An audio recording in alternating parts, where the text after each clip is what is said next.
good thing together. We have much more work to do, we know that. This is a heck of a step forward.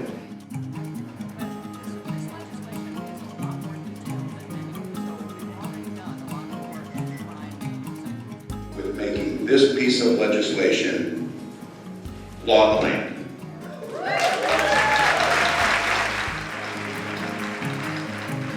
It's been a long time coming. Taking care of our seniors has no party behind